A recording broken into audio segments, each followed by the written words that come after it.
रोशनी का कारवां। इस कार्यक्रम के प्रस्तुत करता है स्कोप फाउंडेशन और राजीव गांधी फाउंडेशन।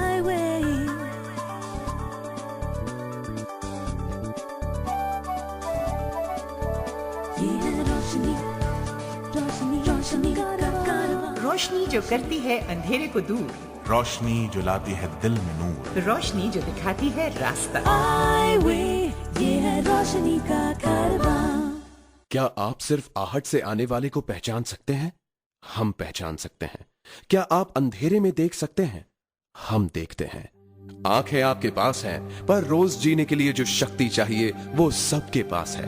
दृष्टिहीनों को आपका सहयोग चाहिए, सहानुभूति नहीं। This public awareness message is brought to you by Bosch & Lomb. कड़ी से कड़ियां जुड़ी और एक ऐसा रिश्ता कायम हो गया कि हफ्ता पूरा होते होते यूं मालूम होता है जैसे आप सबसे जुदा हुए जमाना गुजर रहा हो।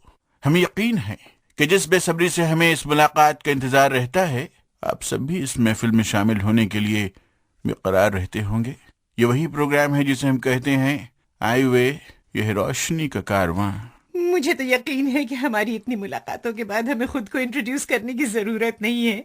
फिर भी अपने बारे में बता देना जरूरी समझती हूँ, क्योंकि हमारे वो साथी जो प्रोग्राम से आज तक जुड़े हुए हैं ना, उन्हें कैसे पता चलेगा कि ये दो लोग जो आपसे इतनी बेतकल्लुफी से बातें करते जा रहे हैं वो कौन है। जी हाँ, वो तो जरूरी है, क्योंकि मैं भी यही पूछने वाला था कि आपकी तारीफ। जी, तारीफ के काबिल तो आप हैं, आपकी मेमोरी है। वैसे ये तो याद है ना कि आप कौन है, यहाँ क्यों आए हैं, वगैरह वगैरह। दोस्तों, मैं हूँ सलीमा और मेरे साथ जो मजाक के मूड में शख्स मौजूद है वो व्हाट्स योर नेम अगेन? जी, आप तो आखिरी अरशद। हम दोनों ही खैर मकदम करते हैं, वेलकम करते हैं आज के प्रोग्राम में। आज के प्रोग्राम की शुरुआत करते हैं इंटरव्यू से, जिसे हर हफ्ते जॉर्ज अब्राहम लेकर आते हैं। जॉर्ज आज हमारी मुलाकात करा रहे हैं तेजस्विनी गोडबोले से, जो विजुअली इम्पेयर्ड होने के बावजूद जाने कितनों की जिंदगी में रोशनी फैला रही हैं। तेजस्विनी मुंबई में कम्युनिकेशन स्टडीज पढ़ाती हैं। नमस्कार तेजस्विनी जी, आप कॉलेज लेवल पर कम्युनिकेशंस पढ़ाते हैं, तो आप हमारे सुनने वालों को ये बताइए कि आप कम्युनिकेशंस और कॉलेज लेवल पर पढ़ाने में क्या चैलेंजेस फेस करते हैं as a visually impaired person. पहला चैलेंज तो था getting a job as a teacher. एक लेक्चरर का जॉब मिलना, और अगर वो मिल भी गया, किसी ने एक लेक्चरर चलो ट्राई करो, तो अपने आप को प्रूव करना okay as a lecturer was the first. ये तो फर्स्ट चैलेंज था। और एक बार क्लासरूम में हम लोग जब जाते हैं तो एक बात हमेशा, it's the fact that students know you better. बच्चे लोग तुम लोगों को तुमसे भी ज़्यादा बच्चे लोगों को पता है, स्टूडेंट्स को पता है आप क्या है, आप क्या हो, आपने एक्चुअली आप में कितना, आपका कितना कैपेसिटी है, आप कितना दे सकते हो, ये स्टूडेंट्स को पता है। आप में सचमुच कैपेसिटी है कि आप लोग स्टूडेंट्स को एंगेज रख सकते हो, आप उनको इंटरेस्टिंग बातें और आजकल तो इंटरेस्ट से वगैरह ज़्यादा आप उनको कितना एग्ज़ाम ओरिएंटेड, कितना अपने सिलेबस के बारे में, एग्ज़ाम के बारे में आपको कितना पता है जो उनको प्रैक्टिकली पेपर राइटिंग में यूज़फुल है। वो अगर आपको पता है तो स्टूडेंट्स डोंट ट्रबल यू, बिल्कुल तकलीफ़ नहीं देते हैं। And when it comes to जब ब्लैक बोर्ड पे लिखना पड़ता है वगैरह, तो जनरली ऐसा लिखने की ज़रूरत नहीं पड़ती है। मेन पॉइंट्स डिक्टेट कर सकते हैं, बता सकते हैं, so they can note them down. और जब पढ़ती है जैसे डायग्राम्स है, तो students themselves are ready to help you with the diagrams on the black board. Okay, वो लोग अपने लिए ड्रॉ कर सकते हैं। और आजकल तो कुछ डिफ़िकल्ट है ही नहीं with screen reading softwares and laptops. हम लोग क्लास में पावर पॉइंट प्रेजेंटेशंस वगैरह भी कर सकते हैं।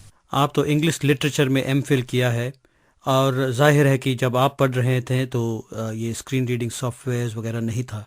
तो आप हमारे सुनने वालों को ये बताइए कि आपने अपने स्टडीज़ कैसे मैनेज किया। ये तो अभी तो मुझे भी खुद को सरप्राइज लगता है, क्योंकि अभी स्क्रीन रीडर्स अवेलेबल है। अभी मैं मेरे लेक्चर्स के लिए कैसे प्रिपेयर करती हूँ वो तो जाहिर है कि स्क्रीन रीडर्स है, स्कैनर्स हैं, और बहुत सारे बुक सीडीज़ पे अवेलेबल है इंटरनेट में। लेकिन उस ज़माने पे कुछ नहीं था। एक समय ऐसा आया था कि मुझे लगा था मैं एमए करूँ या नहीं करूँ, लेकिन जितने भी मेरे फ्रेंड्स थे उस टाइम पे, मेरे साथ जो पढ़ रहे थे बीए में, एमए के टाइम पे, एमफिल के टाइम पे, उन्होंने मुझे बहुत सपोर्ट किया. कुछ लोग तो ऐसे भी है, now they are based in US, settled in US rather. वो लोग मुझे अपना जॉब संभाल के, सर्विस संभाल के, सब रिकॉर्ड वगैरह करके देते. सो बेसिकली ऑडियो कैसेट्स को सुन के, फिर एक बार किसी ने पढ़ा तो नोट्स निकाल के, या बहुत सारा.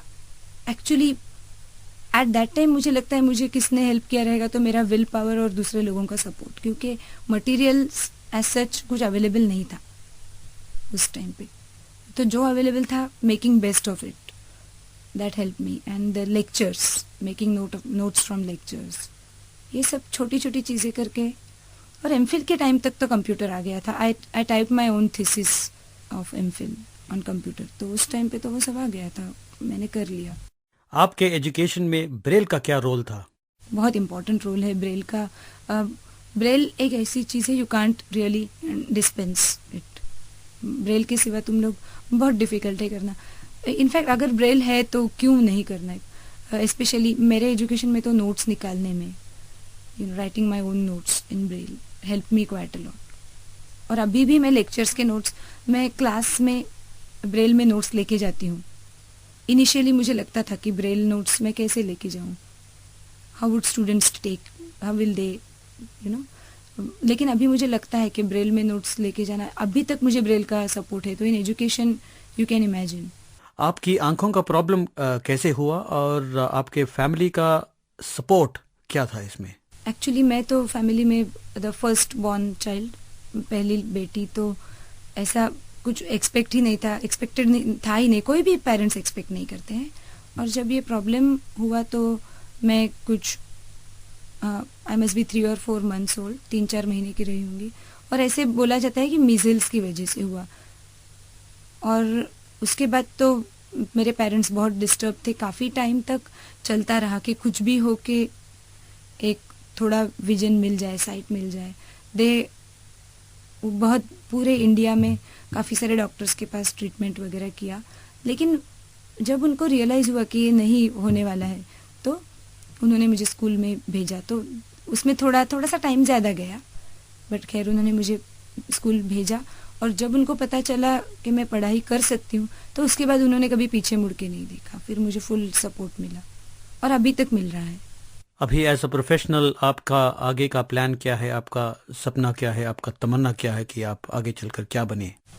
मेरा तो है, मुझे हमेशा टीचिंग प्रोफेशन से लगाव है, इंटरेस्ट है. तो मैं हमेशा टीचिंग प्रोफेशन में ही रहना चाहती हूँ.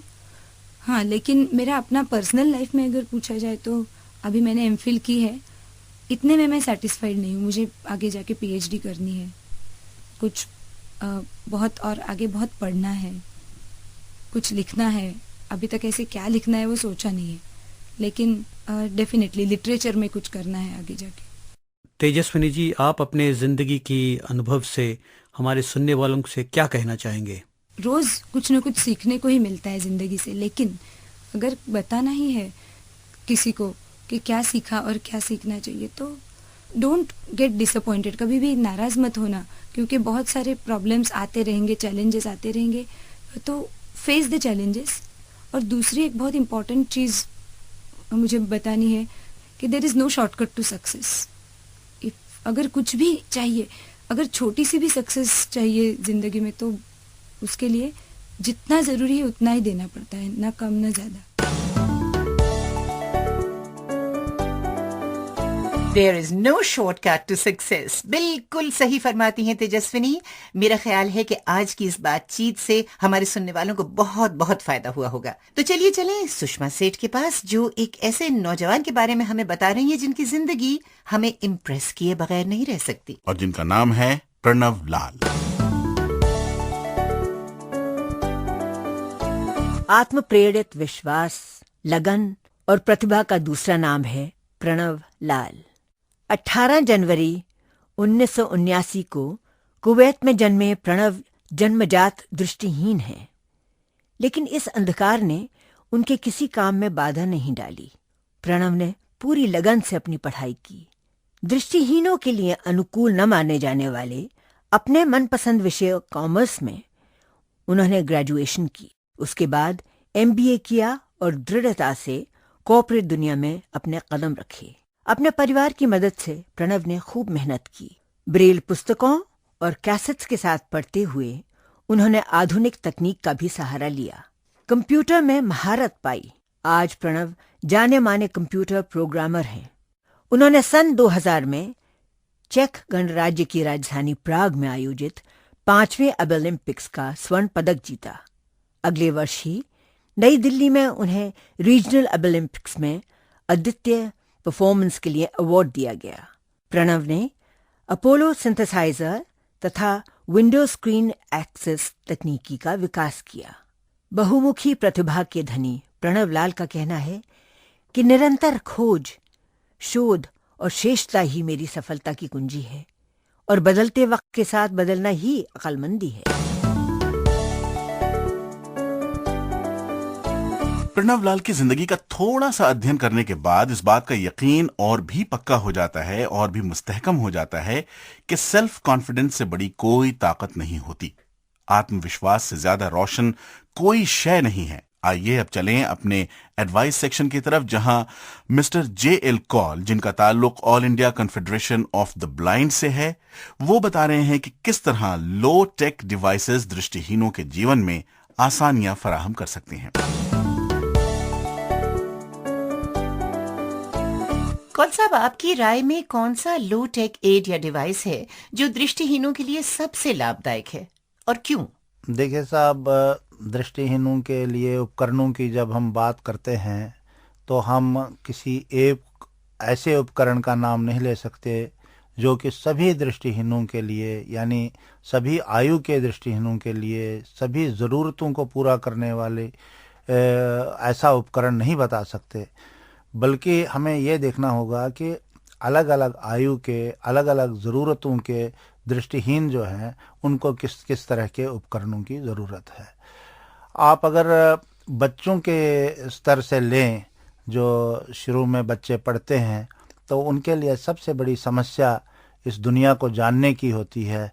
तो उनके लिए छोटे छोटे ऐसे खिलौने जो कि उनको डिफरेंट मॉडल्स के रूप में दिए जाएं और जिनमें स्पीच आउटपुट भी हो, वो बोलते भी हों और उनके बारे में उनको ज़्यादा से ज़्यादा जानकारी दी जाए, तो वो कंसेप्ट फॉर्मेशन हो सकता है।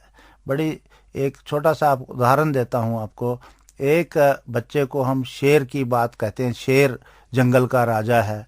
अब शेर कैसा होता है ये दृष्टिहीन बच्चे को तो पता नहीं, वो जिंदा शेर को देख नहीं सकता। तो अगर हम उसको स्टफ्ड मॉडल शेर का देते हैं, उस वक्त जिस वक्त हम उसको शेर के बारे में पढ़ा रहे हैं, उस वक्त वही उपकरण, वही खिलौना जिसमें शेर की आवाज़ भी हो और शेर का पूरा उसकी शक्ल भी नज़र दिखाई दे रही हो हाथ से छूने के बाद, तो उसके दिमाग में एक कंसेप्ट उसका बहुत अच्छी तरह से बन सकता है। यही कोई भी उपकरण ले लीजिए आप, हवाई जहाज़ ले लीजिए, कोई चीज़ ले लीजिए, तो बच्चों के लेवल पर, जो नर्सरी के लेवल के बच्चे हैं, उनके लिए तो स्टफ्ड एनिमल्स हैं, स्टफ्ड टॉयज़ हैं, बोलने वाले टॉयज़ हैं, ये बहुत ही यूज़फुल कंसेप्ट फॉर्मेशन के लिए काम करते हैं। अगर हम आगे चलें तो जब बच्चे ज्योग्राफी पढ़ते हैं, जब ज्योग्राफी के अलावा मैथ करते हैं, तो उनके लिए ज्योमेट्रिकल इक्विपमेंट जो बिल्कुल लो टेक है, या एम्बॉस्ड मैप्स हैं, उभरे हुए नक्शे जिनको कह सकते हैं आप, या ग्लोब्स हैं, इस तरह की चीज़ों को देख के वो अपनी एजुकेशन को आगे बढ़ा सकते हैं। और इन सब चीज़ों के बगैर उनकी एजुकेशन बिल्कुल अधूरी रहती है। और शिक्षा के इस स्तर को आप छोड़ दें, आगे जब पढ़ता है बच्चा तो हायर एजुकेशन में जाता है, तो उसके लिए बुक्स की बड़ी समस्या होती है। तो उसको ब्रेल सिस्टम में बुक्स मिल जाएं, या उसके साथ साथ उपकरण के रूप में ये आजकल डेजी प्लेयर्स हैं या कैसेट रिकॉर्डर्स हैं, ये मिल जाए, तो उनके लिए एक बहुत बड़ी आवश्यकता पूरी होती है उससे अपने पढ़ने लिखने की। किसी को बाहर अंदर जाने का ज़रूरत पड़ती है, हर एक नेत्रहीन को पड़ती है, और अगर उसको प्रॉपर ट्रेनिंग भी है तो उसके लिए जो मोबिलिटी केन है, छड़ी है, ये लो टेक ही कही जा सकती है और ये बहुत यूज़फुल है। इसी तरह से गृहिणियाँ हैं जो कि घर में काम करती हैं, खाना बनाने का काम करती हैं, और दूसरे काम करती हैं, उनके लिए भी कई तरह के उपकरण हैं जिनके बारे में हम आगे चर्चा में विचार विमर्श कर सकते हैं। अच्छा, ऐसे और कौन से उपकरण या डिवाइसेस हैं जिन्हें आप रेकमेंड करना चाहेंगे जिससे कि विजुअली इम्पेयर्ड व्यक्ति की आत्मनिर्भरता खुद अपने ही घर में बढ़ सके? घर पर अपने कामकाज को सही रूप से करने के लिए कई तरह की चीज़ें हो सकती हैं और कई स्तरों पर फिर हो सकती हैं। अगर हम महिलाओं के बारे में बात करें, या आजकल तो बहुत से पुरुष भी खाना वाना बनाने की बात करते हैं, तो उनके लिए भी ये उपकरण बहुत यूज़फुल हो सकते हैं। आटा गूंदने की मशीन, इस से उनको बिना किसी दिक्कत के आटा गूंदने का काम हो जाता है और ये इजीली बिना किसी दिक्कत के आप मार्केट में ख़रीद सकते हैं। आपको इसके लिए कोई नई मशीन बनवाने की ज़रूरत नहीं है। एक छोटा सा उपकरण है फूड प्रोसेसर, जिसकी मदद से प्याज को सही ढंग से काटना है, सब्जी को काटना है, और इस छोटी सी उपकरण की मदद से आप बिल्कुल बढ़िया ढंग से, जैसे आम आदमी काटता है वैसे काट सकते हैं। घरों में सेवइयाँ बनती हैं, जो कि ये सब मशीनें मैं वैसे उपकरण में ऐसे बता रहा हूँ जिनके लिए आपको दृष्टिहीनों के लिए कोई अडेप्टेशन नहीं करनी है और आप खरीद सकते हैं और उनको बना सकते हैं। सेवइयाँ बनाई जा सकती हैं और फिर उनको तल के आराम से उनको यूज़ कर सकते हैं वो। इसी तरह से चिप्स कटर है, ये भी एक ऐसा ही एक उपकरण है जिसकी मदद से महिलाएं काम कर सकती हैं। मिक्सी आम बात है। अक्सर देखा जाता है कि दृष्टिहीनों को दूध उबालने में दिक्कत आती है। जब दूध उबल जाता है तो गिर जाता है, पता नहीं लगता। तो मिल्क बॉयलर बड़ी आसानी से मार्केट में मिलता है और इस मिल्क बॉयलर को अगर यूज़ कर लें महिलाएं, जिसमें सीटी बजती है जब दूध उबलने लगता है, तो उसको बड़ी आसानी से वो इस्तेमाल कर सकती हैं। ये भी अक्सर देखते हैं कि कई जिनको बहुत अच्छी ट्रेनिंग नहीं होती है दृष्टिहीन उनको खाना बनाने की, तो पूड़ी या चपाती बिल्कुल गोल नहीं बन पाती है, तो पूड़ी बनाने वाली मशीन आजकल बड़ी आसानी से मिलती है, इसको आप ले लीजिए। नीडल थ्रेडर या सुई में धागा डालने की एक बड़ी समस्या है। वो केवल दृष्टिहीनों के लिए ही नहीं बल्कि जो बूढ़े लोग हैं उनके लिए भी है। ये मार्केट में मिलता है, बहुत सस्ते में मिलता है। इसको यूज़ करें तो अपना बेसिक स्टिचिंग का काम हो सकता है। कई लेडीज़ या जेंट्स भी सिलाई का काम कर सकते हैं और सिलाई का काम करते हुए सबसे बड़ी प्रॉब्लम यह आती है कि कपड़ा जो है वो टेढ़ा हो जाता है सिलते वक्त। तो एक स्टिचिंग गाइड अगर हम मशीन में फिट कर दें, जो कि मिल सकता है आसानी से, मार्केट में तो नहीं मिलेगा लेकिन कुछ स्पेशल जगहों पर ही मिल सकता है वो, उसको लगाने के बाद कपड़ा हमेशा सीधा रहेगा और सिलने में बहुत आसानी रहेगी। इसी तरह से बहुत से दृष्टिहीन ऐसे हैं जिनकी दृष्टि बाद में गई है और वो लिख पढ़ सकते हैं, तो अगर अपने घर में प्रिंट राइटिंग फ्रेम रख लें और तो उसकी मदद से वो फिर से अल्फ़ाबेट तो उन्हें आते ही हैं, वो लिख सकते हैं। और इस तरह की कई और भी चीज़ें हो सकती हैं जिनको घर में रखने से लोग अपनी इंडिपेंडेंस को बढ़ा सकते हैं। एक और मेरे दिमाग में आ रही है कि जैसे हमारा घर ही है, हमें कई बार उसको लोकेट करने में दिक्कत आती है, उसको ढूंढने में दिक्कत आती है, तो अगर हम गेट पर एक बीपर लगा देते हैं तो हमें दूर से पता चल जाता है कि हमारा ये घर है और उसमें कोई ज़्यादा खर्चा नहीं है, आसानी से वो मिल सकता है और हम उसको अपने जगह पे बिना किसी से पूछे ही, दूसरे पर निर्भर किए ही हम उसको कर सकते हैं। घर में हम एक बोलता हुआ थर्मामीटर भी रख सकते हैं, जो अक्सर जब कभी हम बीमार होते हैं तो जब तक हमें कोई देखने वाला नहीं आता हम अपना बुखार नहीं देख सकते। हम घर में टाइम पीस रख सकते हैं, ब्रेल टाइम पीस या बोलने वाला टाइम पीस, जिससे हमें टाइम के बारे में पता लग सके। मतलब यह है कि इन चीज़ों की कोई एक लिस्ट में नहीं बता सकता यहाँ, ये बहुत हो सकती हैं। इस पर एक शोध करने की ज़रूरत है कि कौन सी ऐसी चीज़ें हैं जो मार्केट में भी इस वक्त उपलब्ध हैं और जिनको दृष्टिहीनों को अगर उपलब्ध कराया जाए तो उनकी जो लाइफ है, उनका जो जीवन है और आसान बन सकता है। अगर आप दृष्टिहीनता के बारे में हमसे कुछ पूछना चाहते हैं या कोई खास जानकारी हमें देना चाहते हैं तो 09896000555 और हरियाणा से 9896000555 पर कॉल करें। ये थे मिस्टर कॉल जो बता रहे थे कि किस तरह छोटे छोटे उपकरणों के जरिए अधिक आत्मनिर्भरता हासिल की जा सकती है। और अब चलते हैं उन नन्हे परों के पास जो आसमान छूने को बेचैन हैं। आइए आपको चुपके से ले चलूं मुंबई के बोरीवली इलाके के एक स्कूल सुविद्यालय स्कूल में और सुनते हैं कि मनश्री और उनके चंद दोस्त क्या बातें कर रहे हैं।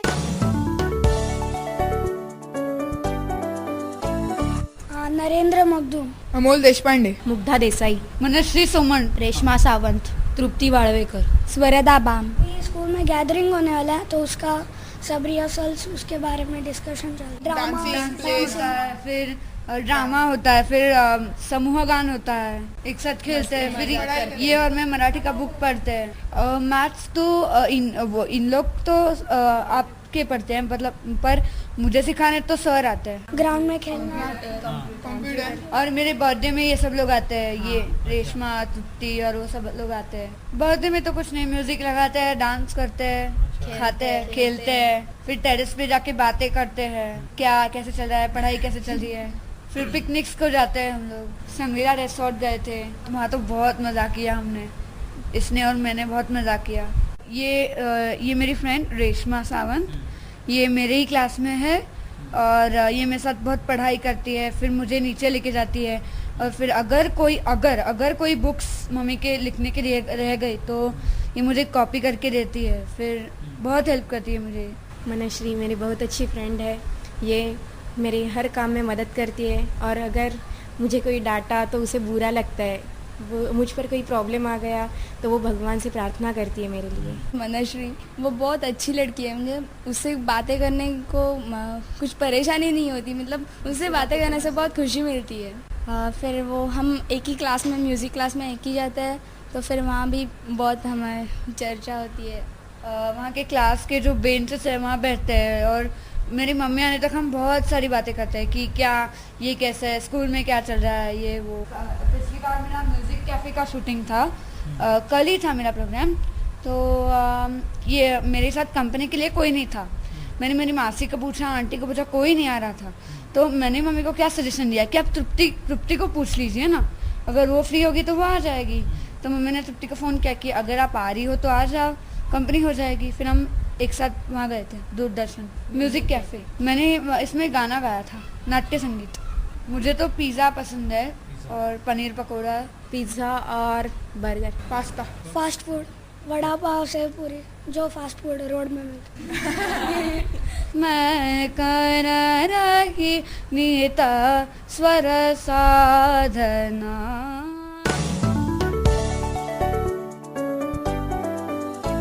सच, बहता समय और मचलती आशाएं कभी रुकती नहीं। अब देखिए कि हमारे जाने का वक्त हो गया, लेकिन जाने से पहले आपको बता दूं कि प्रोग्राम नंबर 4 के विजेता कौन हैं। शाहजहांपुर उत्तर प्रदेश के मिथिलेश प्रजापति ने हमें सही जवाब भेजा था। और सवाल क्या था ये बताएंगे सलीमा? जी मैं बताती हूँ। हमने आपसे सवाल किया था कि which blind politician was the home minister of his country? और इसका दुरुस्त जवाब है blind politician David Blunkett was the home minister of the UK until December 2004. भाई मिथिलेश जी, आपको इनाम बहुत बहुत मुबारक हो और हम ये आशा करते हैं कि आगे के सवालों के जवाब भी आप हमें भेजते रहेंगे। इससे पहले कि हम आपसे विदा लें, आज का सवाल नोट कर लीजिए। कितने डॉट्स मिलाकर ब्रेल का एक सेल बनता है? ये है हमारा address, I way radio contest, score foundation, PO box 3903, New Delhi 49। 15 दिनों के अंदर अंदर तक हमें आपका जवाब मिल जाना चाहिए, क्योंकि उन्हीं सही उत्तर के आधार पर हम उनका लकी ड्रॉ निकालेंगे और 5 लकी विजेताओं को मिलेगा एक स्पेशल आई-वे टी शर्ट। बहुत जरूरी बात जो आपसे करनी है, वह हम ये चाहते हैं कि आपका पार्टिसिपेशन, आपका सहयोग हमें हमेशा मिलता रहे। हम चाहेंगे कि आप अपनी समस्याएं, चाहे वो लीगल हो, मेडिकल हो, अधिकारों से संबंधित रखती हो, रोजगार या शिक्षा के बारे में हो, किसी भी तरह की समस्या जो ब्लाइंडनेस से संबंधित हो तो 09896000555 और हरियाणा से 9896000555 पर कॉल करें। या हमारी ईमेल आईडी भी नोट कर लें, radio@iway.org पर लिखें। और हाँ, हमारा पोस्टल एड्रेस जरूर नोट कर लें, ये है I way radio program, score foundation, PO Box 3903, New Delhi 49। और ये भी बात आपको पता ही है कि ये वो वक्त है जबकि अरशद और मैं दोनों आपसे इजाजत चाहते हैं, लेकिन इस वादे के साथ कि हम अगले हफ्ते इसी जगह फिर आपसे मुलाकात करने को बेकरार रहेंगे। तब तक के लिए खुदा हाफिज। आई वे, ये है रोशनी का कारवां। आई वे,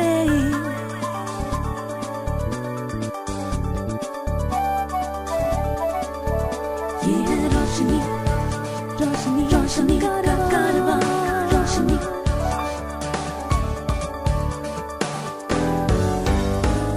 आई वे, ये है रोशनी का